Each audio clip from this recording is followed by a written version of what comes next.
남전도의 헌신 예배로 오늘 모이신 것을 우리가 알고 있습니다.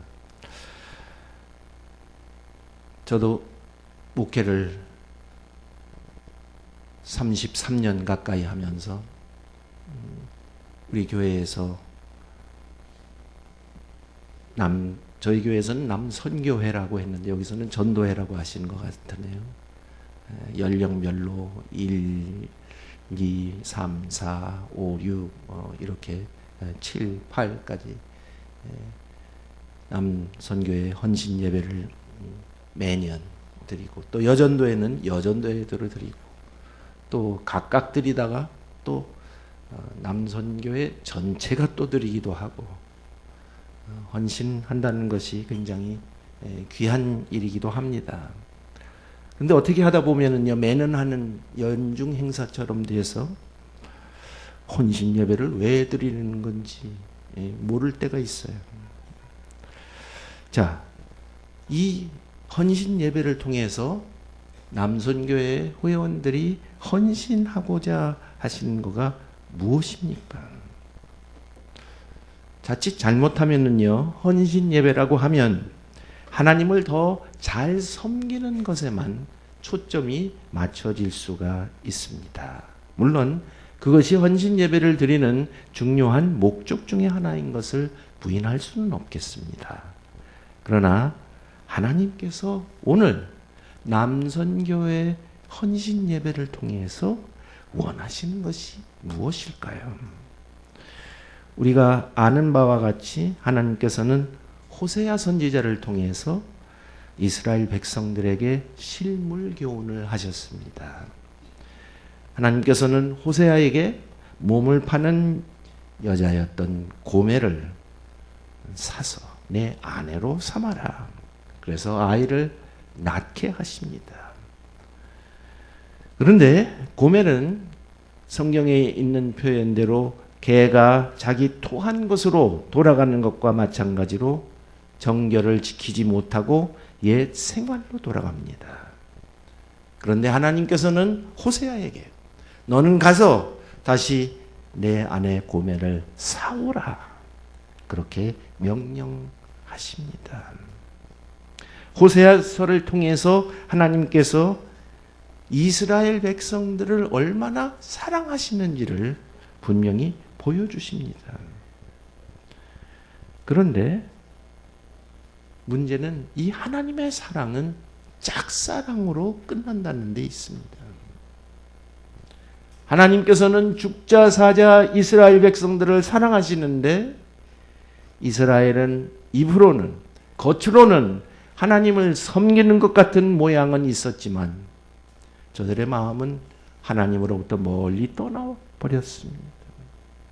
저들은 하나님이 싫어하시는 우상을 숭배하는데 마음이 다 홀딱 빠져버리고 있었던 것입니다. 오늘 이 헌신 예배에서 우리가 한번 생각해 보고자 하는 것이 바로 그것이 아닙니까?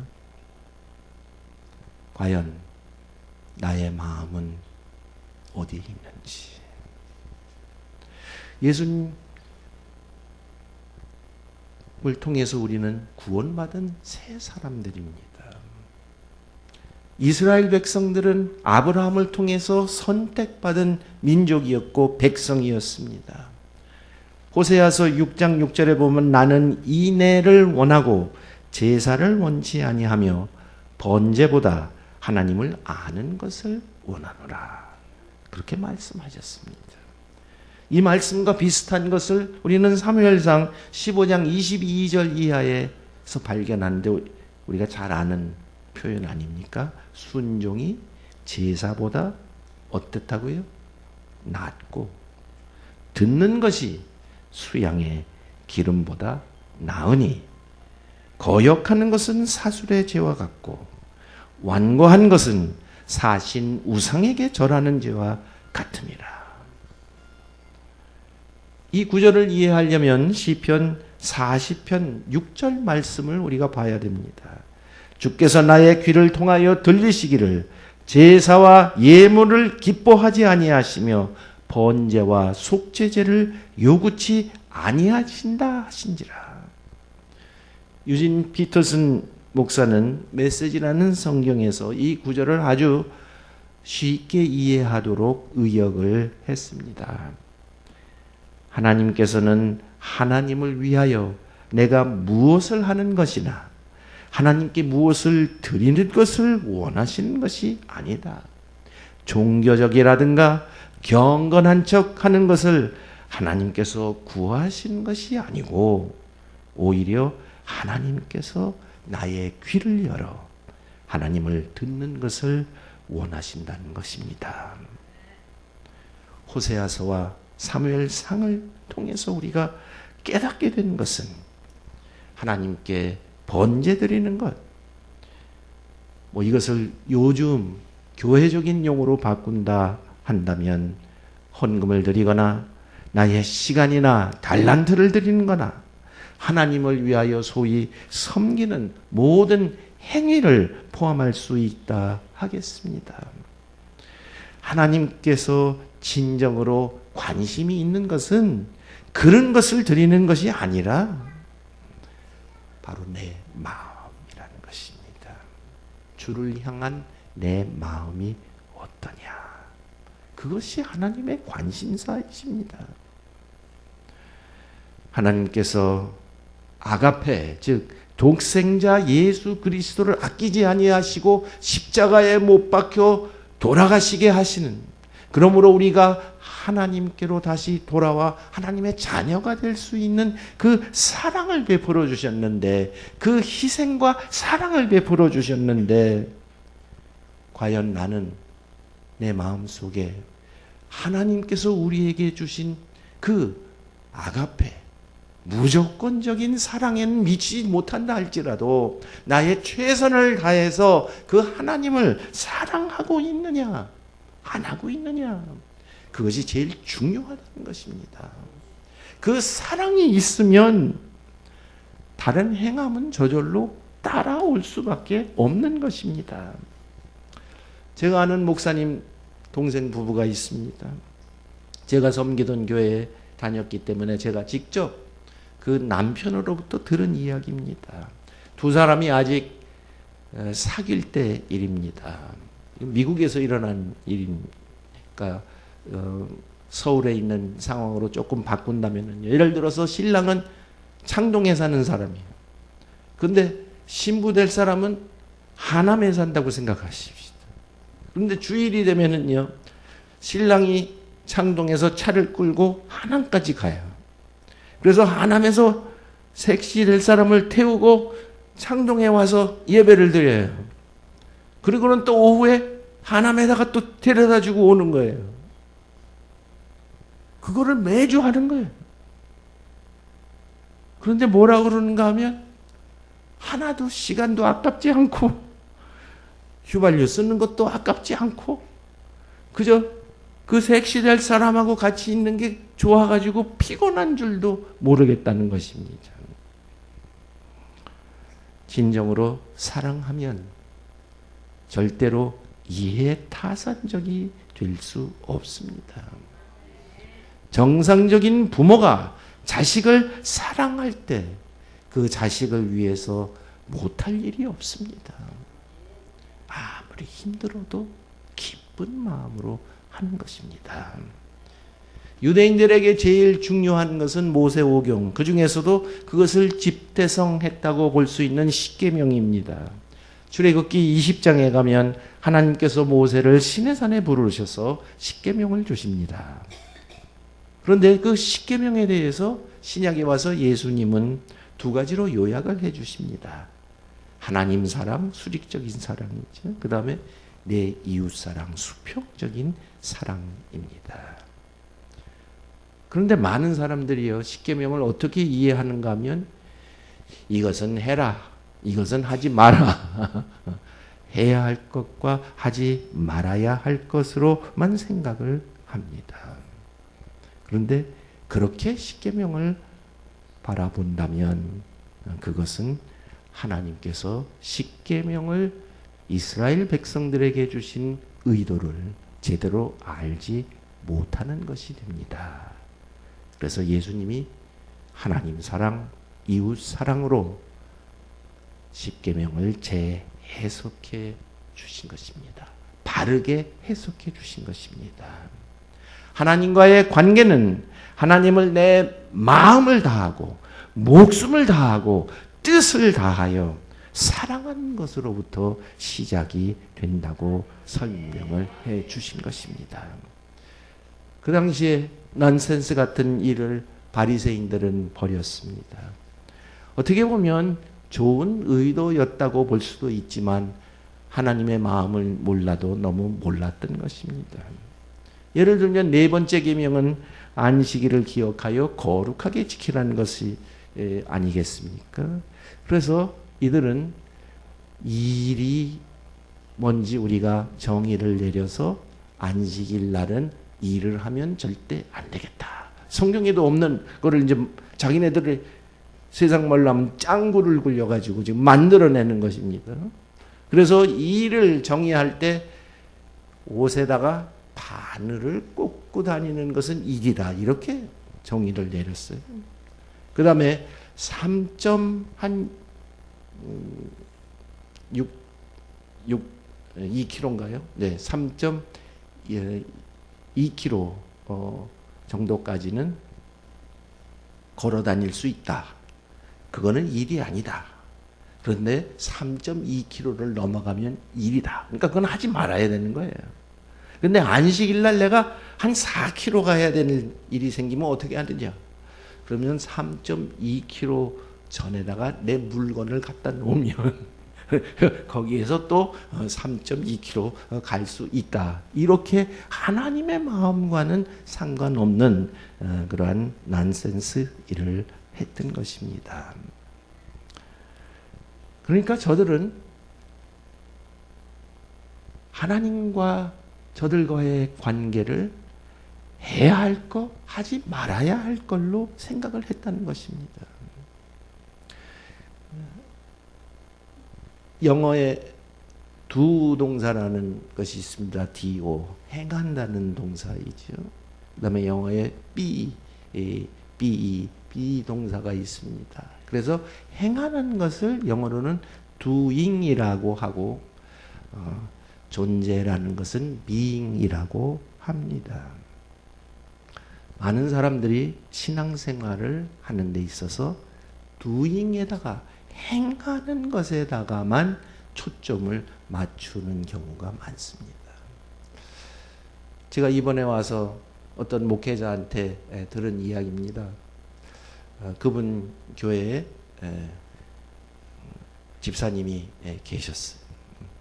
근데 이 집사님이 한 1시간 떨어진 곳에서 교회에 주일마다 꼬박꼬박 참석을 하시고 교회에 무슨 행사가 있거나 그러면 열심히 물질적으로도 돕고요. 11조도 꼬박꼬박 합니다. 또 교회 여러 모임에 빠지지 않고 다 참석을 합니다. 그렇게 열심히 있어 보이니까 안수 집사로 추천을 받으셨어요.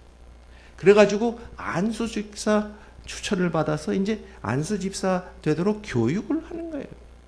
근데 안수 집사 교육을 하는데 굉장히 중요한 것 중에 하나가 예수님하고 인격적으로 만남이 있으십니까? 다르게 표현한다면 예수님께서 집사님의 죄를 대신 대속하시기 위하여 십자가에 못 박혀 돌아가신 것을 아십니까? 그랬더니 이분 대답이 뭐라고 그랬겠어요? 그것만큼은 내가 예스라고 할 수 없다는 거예요. 그래서 아니 이게 제일 중요한 건데 이거가 안 되면 어떻게 되겠습니까? 그래서 일단 안수 집사 피택된 거에서는 보류를 하고 조금 더 이제 지켜 보기로 된 거예요. 그러던 어느 3일 기도의 날 이분이 저쪽 구석에서 계속 눈물을 흘리면서 울고 계시더라는 거예요. 끝난 다음에 가서 여쭤봤더니 이제서야 그게 믿어진다는 거예요. 사랑하시는 영화교회 성도님들, 하나님이 원하시는 것은 내가 얼마나 일을 잘하고 하나님 보시기에 나의 시간을 바치고 재물을 바치고 분주히 왔다 갔다 하는 그것이 아니라는 것입니다.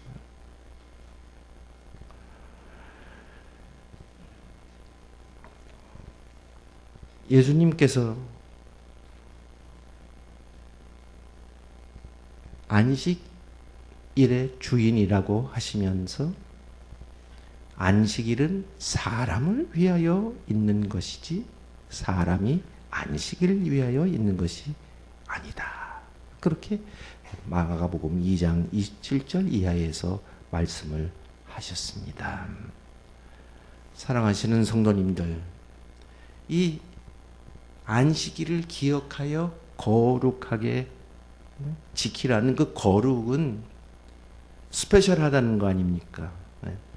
문자적으로 해석한다면 따로 떼어 놓는다는 뜻입니다. 결국 안식일은 세상 일을 쉬고 하나님과의 관계를 돈독히 하는 그날이라는 것입니다.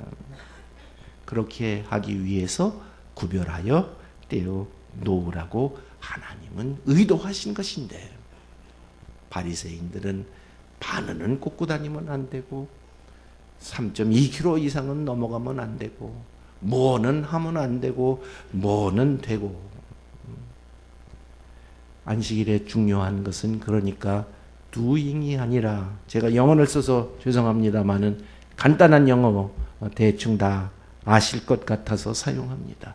doing이 아니라 being이다. 하나님과 나와의 최대 중요한 관심사는 하나님께서 나의 행함을 보시는 것이 아니라 나와 하나님과의 관계, 이 being에는 관계와 존재 두 가지 중요한 요소가 다 들어있는 것입니다.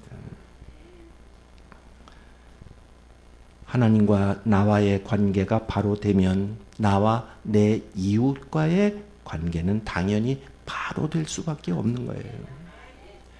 예수 믿노라 하면서 내 이웃을 사랑하지 못한다면 그것은 뭔가 하나님과의 그 수직적인 관계가 제대로 되지 않았다는 그러한 증거입니다. 제가 30년 넘게 목회를 하면서 목회 현장에서 이런 꼴 저런 꼴 다 봤습니다. 그러면서 제가 마음 아픈 것은 목사로서 세상 사람들은 싸웠다가도요, 다른 주님 섬기면서 잘 풀더라고요. 뭐 웃으시는 분은 제가 다른 주님 얘기하니까 무슨 주자인지 아시겠습니다만, 모르시는 분들은 아시는 분들한테 나중에 여쭤보십시오. 그런데 예수 믿는 사람들은 그 주하고는 비교할 수 없는 창조주주, 용서의 주, 사랑의 주님을 주인으로 모셨는데 용서를 못해. 화목을 하지 못해. 그래가지고 A라는 집사님하고 B라는 집사님이 싸웠어요. 근데 A라는 집사님이 어디를 가려면 B라는 집사님 하는 사업자 앞을 지나가야 돼. 그러면 똑바로 가면 지름길인데 일부러 길을 건너서 거기를 멀찌감치 가는 그런 일을 하는 것을 봤어요. 하나님과 나와의 관계, 그것이 바로 되는 사람은 어렵지요. 남을 용서하는 것이 쉬운 일 아닙니다. 그러나 예수님은 우리에게 분명히 내 원수까지도 사랑하라 하신 말씀을 우리는 기억해야 됩니다. 제가 한국에서 한 9년 목회를 했습니다. 한국에서 9년 목회를 하면서 한국 교계의 여러 모양들을 저는 본 적이 있습니다.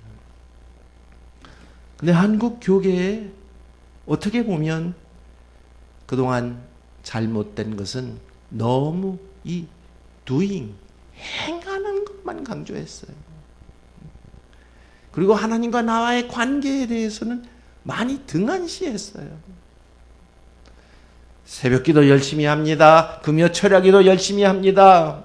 주일에도 오전에 예배 드리고 또 지금 여러분들처럼 오후에 또 예배를 드립니다. 그런데 그 예배 속에서 과연 나는 얼마나 하나님과 만나고 있느냐? 하나님과 나의 관계는, 나의 존재는 얼마나 하나님의 성품을 닮아가고 예수 그리스도께서 우리에게 주신 새 사람이 돼서 새로운 인격을 가지고 주 앞에서 변화되고 있느냐, 이것이 중요한 것입니다. 존재와 관계가 되면 행함은 따라오는 것입니다. 그러나 행함만 한다면 결국 나는 탈진해버리고 맙니다. 나는 하나님의 자녀가 되어서 하나님과 관계를 시작했고 하나님 아버지와 그 사랑의 관계를 계속 유지해 나가는 것이 진정한 신앙생활입니다. 신앙생활은 억지로 내가 하기 싫은 것들을 하는 것이 아닙니다. 내가 하나님을 사랑하니까, 내가 예수님을 사랑하니까 그 사랑하는 님을 위해서 뭐든 할 수 있는 것입니다. 기꺼이 하는 것입니다. 몸이 고달파도 하는 것입니다.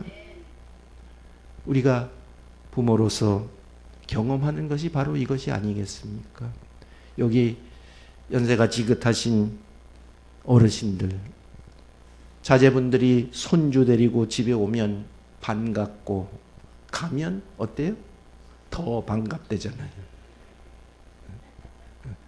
입으로는 오면 반갑고 가면 더 반가운데 마음은 어때요? 마음은 더 해주고 싶잖아요. 내 몸이 예전 같지 않아도 하나라도 더 만들어서 먹여주고 싶은 거가 그게 부모의 마음 아닙니까? 그것이 할아버지, 할머니가 손주 사랑하는 마음이 아니겠습니까? 이런 배경 속에서 하나님께 헌신한다는 것이란 세상적 표현으로 저는 감히 하나님께 온전히 미치는 것이라고 말하고 싶습니다. 하나님께 제대로 미친 사람의 특징은 하나님과 깊은 사랑의 관계를 가지고 있으며 그 관계를 더 돈독히 하는 것이 그 사람 삶의 최우선이 되는 것입니다. 이런 것을 우리는 구원받았다 말하는 것이 아니겠습니까? 내 하고 싶은 일 다 한 후에, 내가 즐길 것 다 즐긴 후에 그 다음에 시간이 남으면 하나님과 교제하는 것이 아니라 하나님과 나와의 교제가 나의 삶에 있어서 제일 먼저라고 생각할 뿐만 아니라 그렇게 사는 사람이 하나님이 원하는 하나님의 자녀들이라고 저는 믿습니다. 예수님을 제대로 믿는 사람이라면 나는 예수님께 올인 했다. 그렇게 서슴지 않고 말할 수 있어야 하지 않겠습니까? 다르게 표현한다면 나는 예수님께 완전히 매료됐어. 좀 더 자극적으로 표현한다면 나는 예수님께 온전히 미쳤다. 미쳤다는 표현이 조금 지나치다라고 생각하시는 분들이라면 오늘 본문의 13절을 보시면 사도 바울이 한 말이 있습니다. 우리가 만일 미쳤어도 하나님을 위한 것이요 만일 정신이 온전하여도 너희를 위한 것이다. 고린도서를 보면 사도 바울 참 참 고린도 교회와의 관계가 어려웠습니다. 고린도 교회의 성도들이 사도 바울의 사도직을 의심했습니다. 그리고 온갖 유언 비어가 난무했습니다. 그 중에 하나가 아마도 저 사도 바울은 미친 사람이라는 손가락질한 것이 있었을 것입니다. 그렇기 때문에 사도 바울이 이런 표현을 한 것입니다. 우리가 만일 미쳤어도 하나님을 위한 것이다. 네, 성경에 보면은요, 사도행전 26장입니다. 사도 바울 보고 대놓고 그 앞에서 미쳤다고 한 사람이 나옵니다. 베스도입니다. 베스도. 저들 보기에는 사도 바울이 미친 것 같았어요. 내가 학문을 너무 하다 보니까 조금 맛이 갔구나. 그때 사도 바울은 정색을 하고 아닙니다. 나는 정신이 말짱하다고 고백을 하고 있습니다. 기독교인의 차원에서 보면 나보고 예수님께 미쳤다고 하는 것은 칭찬 아니겠습니까? 그렇죠? 이단 사설에 빠져가지고 가정도 모르고 다 내팽개치는 거 그거 말하는 거 아닙니다. 오해하지 마십시오. 내가 제대로 사도 바울처럼 주님만을 생각하며 주님 그 하나님 사랑하는 마음이 그 하나님의 관계가 너무나 소중해서 그것이 내 삶의 최우선으로 놓기 때문에 건전한 성서적인 신앙생활 하는 것 때문에 사람들이 나를 미쳤다고 손가락질하는 것은 이거는 하나님 보시기에는 칭찬하는 것이라고 저는 생각을 합니다. 사도 바울은 유대교에 올인해가지고 기독교인들이 잘못됐다고 그 사람들을 잡아서 죽이는 일을 했습니다. 스데반을 죽이는데 옷을 맡은 자로 스데반이 죽는 것을 가까이서 목도했던 사람입니다. 그것으로도 성에 앉아서 다메섹으로 더 많은 그리스도인들을 잡아서 죽이기 위해 가다가 그는 예수님을 만나서 변했습니다. 대단한 놀라운 삶의 변화가 예수님을 만난 후에 있었던 것입니다. 5장 17절에 우리가 잘 아는 대로 그런즉 누구든지 그리스도 안에 있으면 새로운 피조물이라. 이전 것은 지나갔으니 보라 새 것이 되었도다.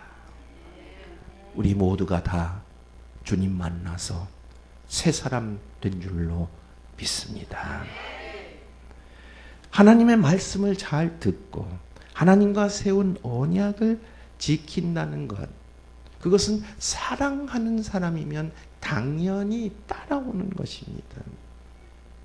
저는요, 여러 사람한테 복음을 전해왔습니다. 예수 믿고 구원받아야 합니다. 예수님께서 나의 죄를 대신하여 돌아가셨습니다. 하나님께서 그것을 믿고 예수님을 구주로 영접하면 영생을 선물로 주시는데 이거 선물 받지 않아야 할 이유가 있겠습니까?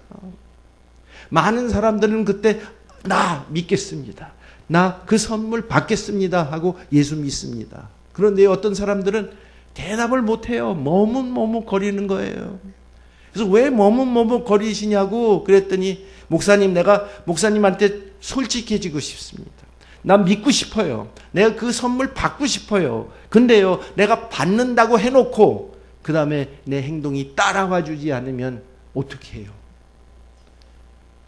그것은 다르게 말하면 무슨 뜻인가 하면 나 아직도 즐길 일 많이 있고 내가 하고 싶은 거 못 해본 거 많이 있는데 덜커덕 내가 예수 믿는다고 해놓으면 그 일들 다 못할 것 같으니까 나 지금 결단 안 하겠다는 그 말씀입니다.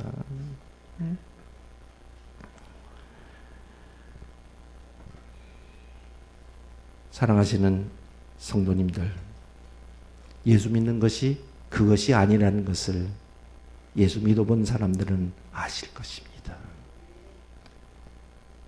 예수 믿는 것이 이 세상에 사람들이 즐기는 그 무엇보다도 기쁘고 즐겁고 재미있으니까 예수 믿는 거지. 아까 말씀드린 대로 억지로 예수 믿으면 그 얼마나 예수 믿는 사람들을 불행한 사람들입니까? 그렇지 않습니까? 내가 그 하나님의 사랑을 깨달은 다음에 그 하나님과 사랑의 교제를 누릴 때 하나님의 놀라운 그 사랑은 나를 변화시키고 나는 새로워져서 이전에 나는 없어져 버리고 새로운 내가 하나님을 섬기는 그러한 귀한 삶을 살게 되는 줄로 믿습니다. 이 사랑을 깨닫는 것을 성경은 어떻게 보면 나를 예수님께서 하나님께 인도하셨다고 표현하기도 합니다. 하나님께서는 예수 그리스도를 이 땅에 보내셨어. 마치 독수리 날개로 우리를 업어서 죽었던 우리를 살리셔서 하나님 앞으로 인도해 주셨습니다. 여러분들 그렇게 믿으십니까? 믿으시면 한번 아멘 하십시오. 나에게 구원의 확신이 없기 때문에 우리는 하나님께 제대로 미치지 못하는 것은 아닙니까? 신앙생활은 문화생활을 하는 것이 아닙니다. 신앙생활은 종교생활도 아닙니다. 그리스도인은 그 삶 전체가 다 예수 믿는 것하고 뗄 수가 없는 것입니다. 나의 개인적인 삶 따로 있고 하나님과 종교생활하는 것 따로 있는 것 아닙니다. 다릅니다. 그러니까요, 예수 제대로 믿는 사람은 정직한 사람일 수밖에 없습니다. 예수 제대로 믿는 사람은 거짓말하지 않는 사람일 수밖에 없습니다. 거짓말 안 한다고 예수 믿는 것은 아닙니다. 그렇죠? 그러나 예수 제대로 믿는다면 거짓말할 수 없습니다. 요한계시록 보세요. 하나님의 나라에 들어가지 못하는 그 부류 중에 하나가 거짓말쟁이들입니다.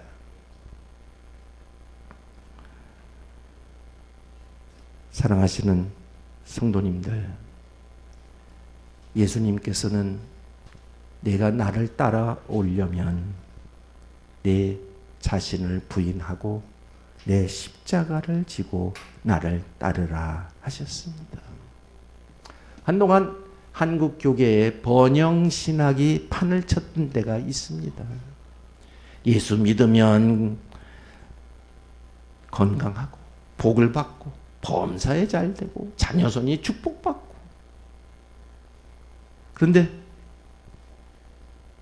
97년, 98년도 IMF가 터졌어요. 예수 잘 믿는 사람인 줄 알았는데 파산했네. 번영신학이 금이 가기 시작한 게 바로 IMF였습니다. 어쩌면 그때부터 금이 가기 시작해서 한국 교계는 세상 사람들한테 많이 인기를 잃어버렸는지도 모르겠어요.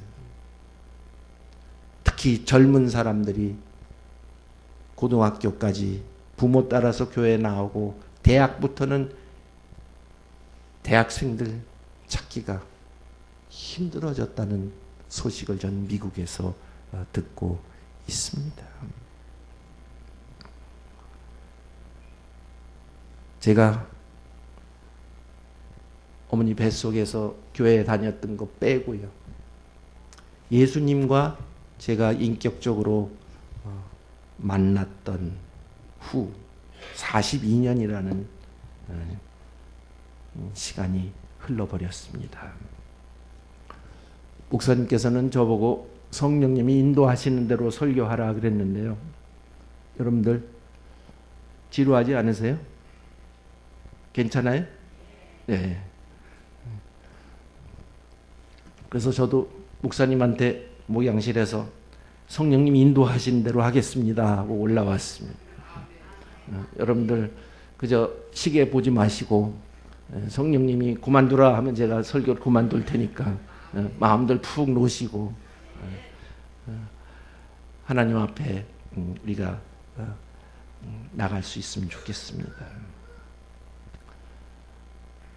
제가 42년 동안 신앙생활을 하면서 가장 어렵고 힘들었던 것이 바로 제 자신을 부인하는 것이었습니다.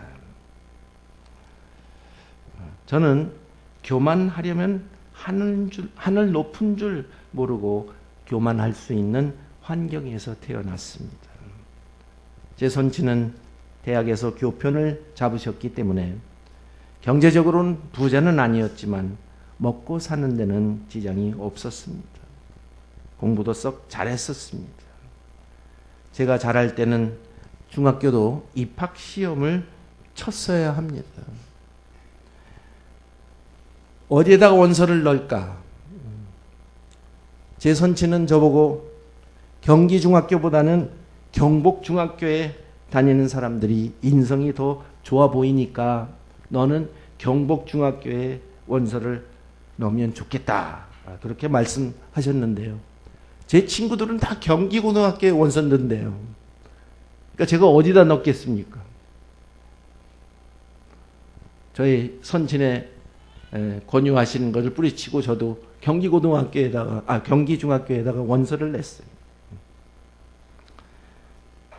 걔네들보다 꿀릴 게 없다 생각했기 때문입니다.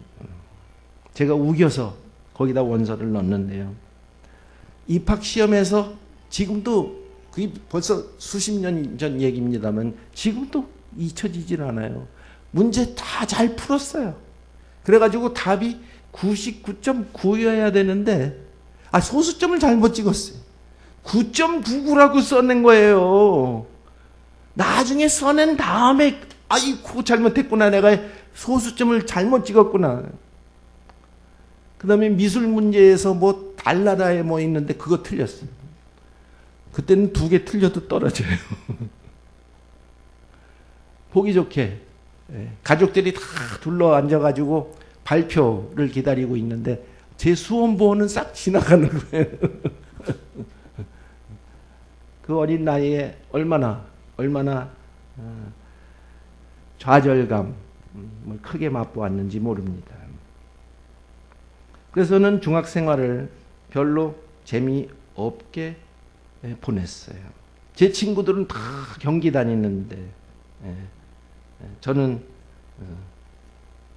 후기 중학교를 다니니까 공연히 열등의식에 사로잡혔습니다. 근데 그때는 학제가요. 같은 계열 고등학교는 시험 안 치고 올라가고 내가 다른 고등학교 가려면 시험을 칠 수 있었어요. 그래서 중학교 3학년이 됐는데 또 제 주위 친구들이 또 다 열심히 공부해서 소위 좋은 고등학교 가겠다고들 그러더라고요. 그래서 저는 공부 안 하고 있다가 발동이 늦게 걸렸어요. 발동이 늦게 걸려가지고 그래 나도 한번 해보자. 그리고 이제 입시 준비를 했는데 이번에는 중학교 원서 잘못 냈던 그런 미스테이크 안 하고 이번에는 경복고등학교에 원서를 내가지고 하나님의 은혜로 합격이 됐습니다.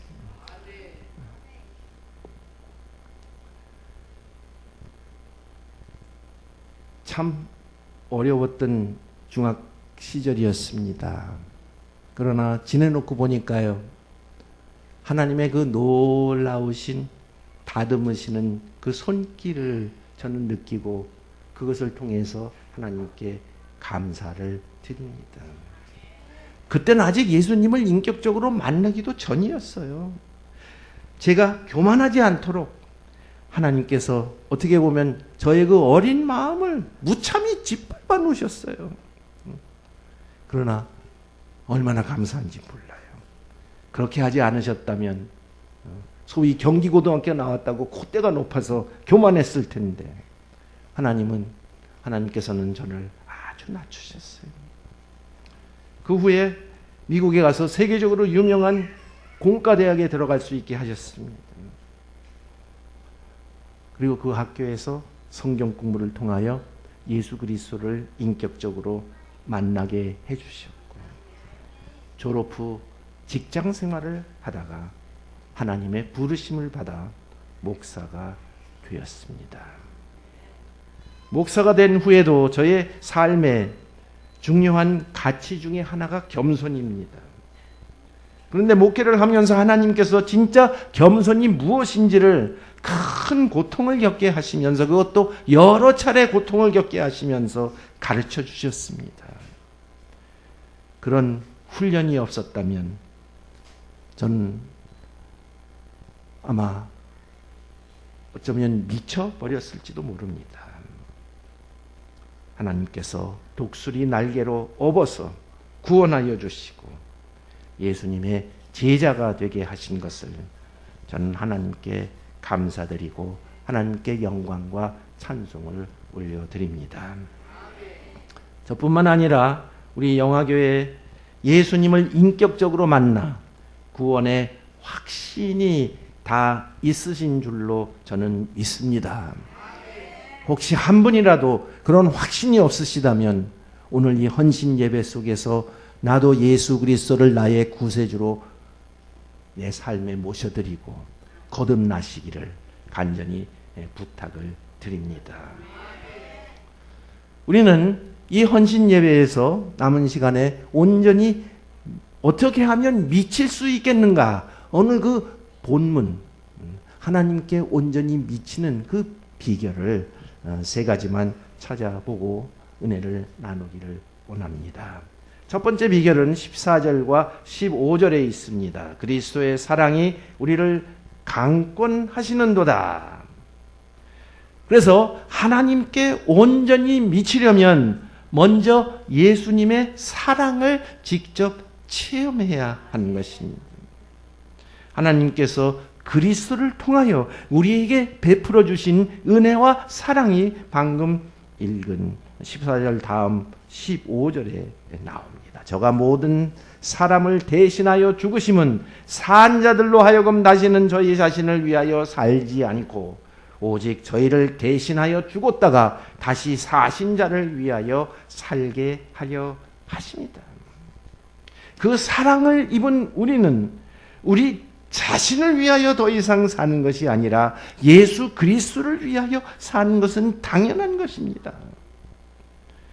그 예수 그리스도를 위하여 사는데 어떤 때는 세상이 이해하지 못하는 일도 할 수 있습니다. 그러니까 세상 사람들은 그런 우리들을 보고 미쳤다고 손가락질 할 수 있는 것입니다. 여기서 우리가 분명히 해야 되는 것은 하나님께서 먼저 우리를 사랑하셨다는 것입니다.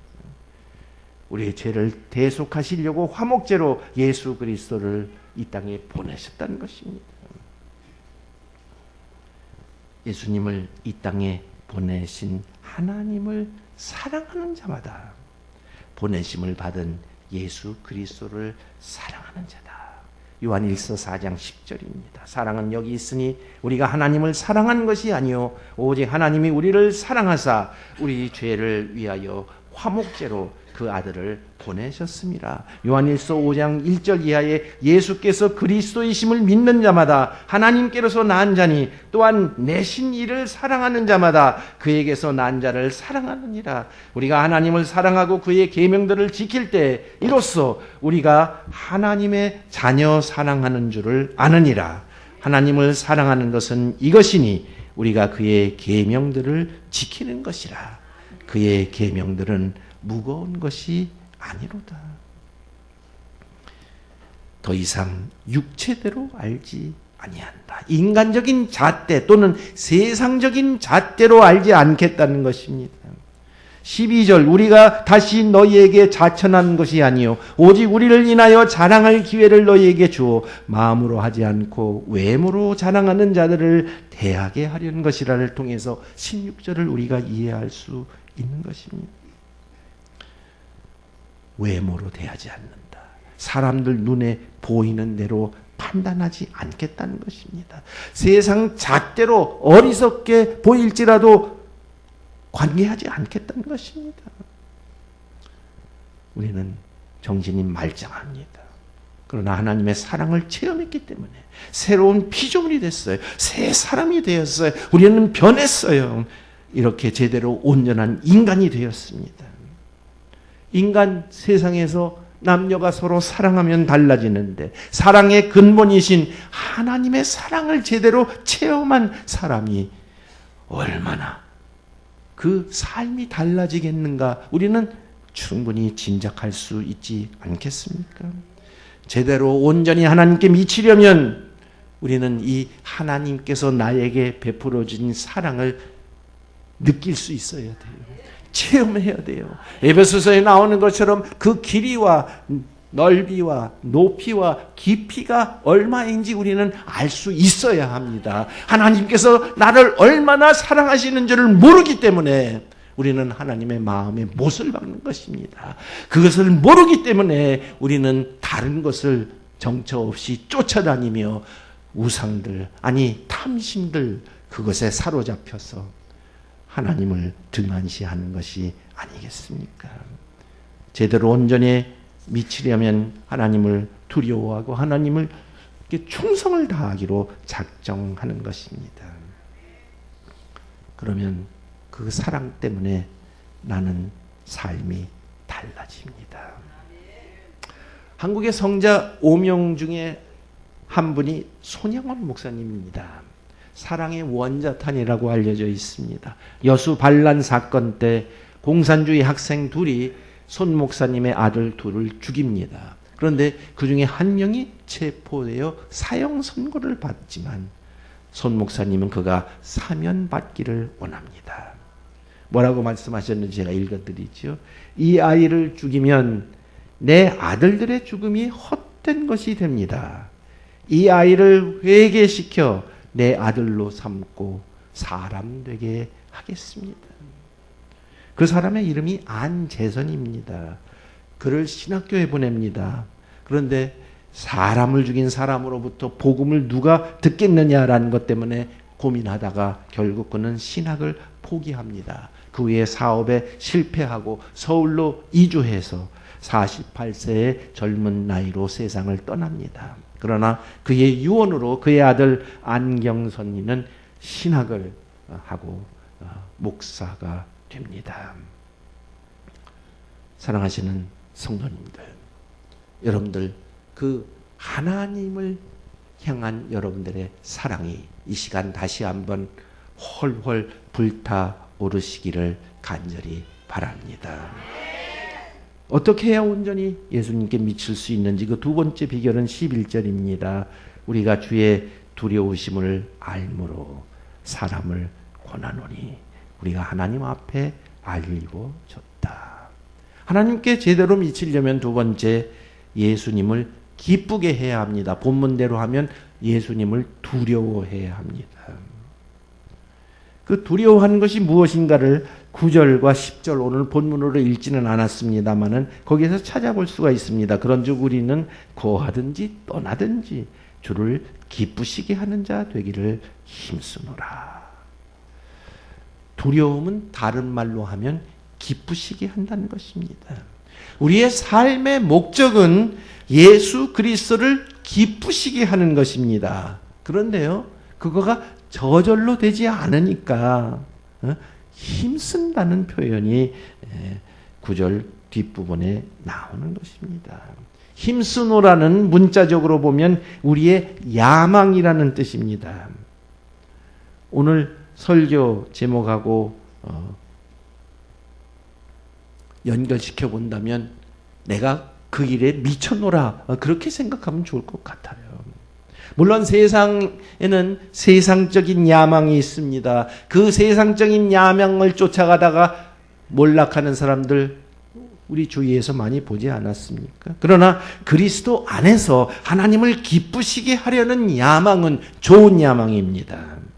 그렇게 살려는 사람들은 예수님을 두려워할 수밖에 없는 것입니다.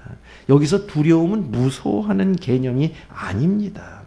갈라디아서 1장 10절 이것을 설명해 줍니다. 내가 사람들에게 좋게 하랴 하나님께 좋게 하랴. 사람들에게 기쁨을 구하랴. 내가 지금까지 사람의 기쁨을 구하는 것이었다면 그리스도의 종이 아니니라.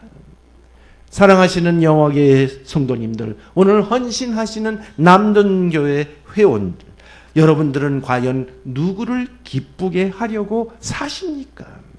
미국에서는요, 진담반 농담반으로 다른 사람한테 자기 아내를 소개할 때 뭐라고 소개하는가 하면 내 보스, 내 직장 상사라고 소개합니다. 되게 여자분들이 다 잡고 계시잖아요. 남자들이 폼은 잡지만 그 뒤에서 움직이는, 남자를 움직이는 건 다 아내들 아닙니까? 남선교회 회원 여러분들, 여러분들은 여러분들의 진짜 보스인 아내를 기쁘게 해주기 위해서 세상을 사십니까?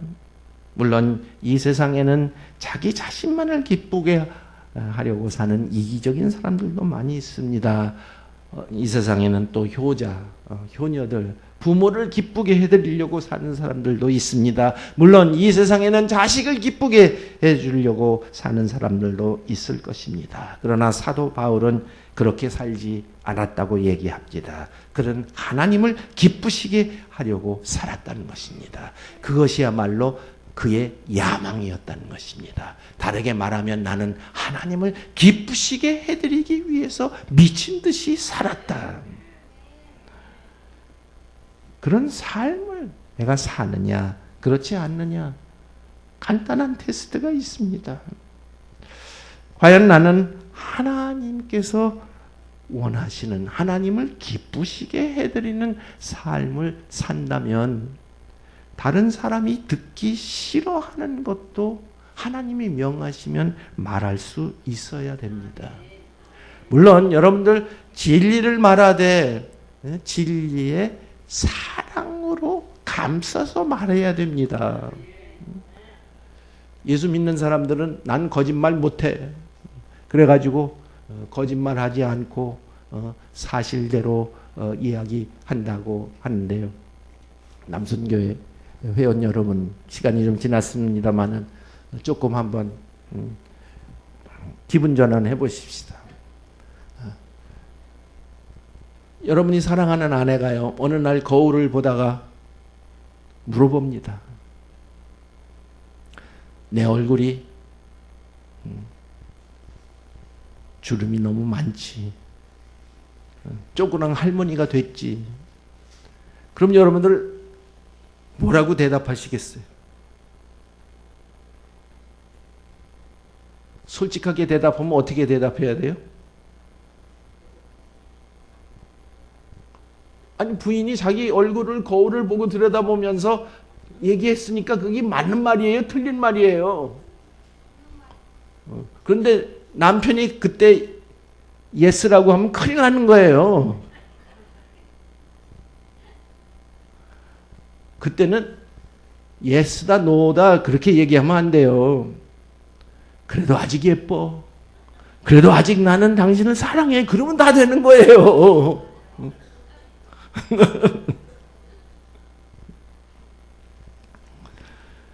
사랑하시는 성도님들, 그러나 어떤 때 하나님은 우리에게 복음을 전하라 말씀하십니다. 우리 추석을 지내고 왔습니다. 여러분들 추석 때 가족들 만나고 예수 안 믿는 사람들도 만났을 것입니다. 여러분들 그분들한테 예수 믿으라고 하나님이 명령하시면 복음을 전하실 수 있습니까? 저 예수쟁이라고 손가락질 할지라도 하나님이 명령하시면 전할 수 있는 것이 그게 진짜 예수님을 기쁘게 해드리는 사람의 삶인 줄로 믿습니다.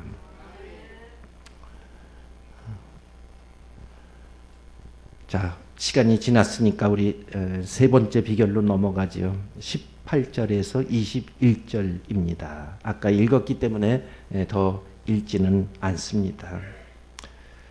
하나님께서 제대로 미치려면 다른 사람들에게 하나님과 화목하라고 권해야 하는 것입니다. 그래서 제가 금방 그 질문을 드렸던 것이에요. 고린도 후서를요, 한 단어로 줄인다면 화목입니다. 화목. 먼저 하나님과 화목하고 그 다음에 다른 사람들로 하여금 하나님과 화목하게 하라는 것이 고린도 후서의 아주 중요한 주제가 된 것입니다. 인간은 하나님께 불순종함으로 하나님과 원수가 됐습니다. 하나님과의 관계가 단절됐습니다. 그러나 예수 그리스도께서 십자가에 못 박혀 돌아가심으로써 우리를 하나님 앞으로 인도하여 주셨습니다.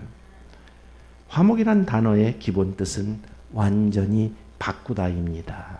그러니까 하나님과 단절된 세상과의 관계, 예수 그리스도로 말미암아 완전히 변화되었다는 것입니다. 출애굽은 이스라엘 백성들이 애굽의 종살이로부터 풀려난 것뿐만 아니라 신약에서 예수 그리스도가 우리의 죄를 대신하여 십자가에 못 박혀 돌아가심으로 그것을 믿는 자마다 더 이상 죄에게 종노릇하지 않고 자유함을 얻었다는 예표가 된 것을 우리는 압니다. 하나님께 미친 사람들은 자기도 죄의 종노를 하였기 때문에 죄와 허물로 죽었었다는 것을 압니다. 에베소서 2장 1절이 있죠. 그러나 긍휼의 풍성하신 하나님이 우리를 사랑하신 그 사랑을 인하여 허물로 죽은 우리를 그리스도와 함께 살리셨고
올인하시기를 바랍니다.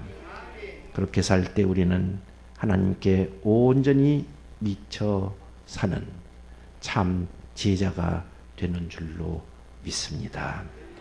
우리 주 생각하시면서 우리 다 같이 통성으로 한번 기도하면 좋겠어요.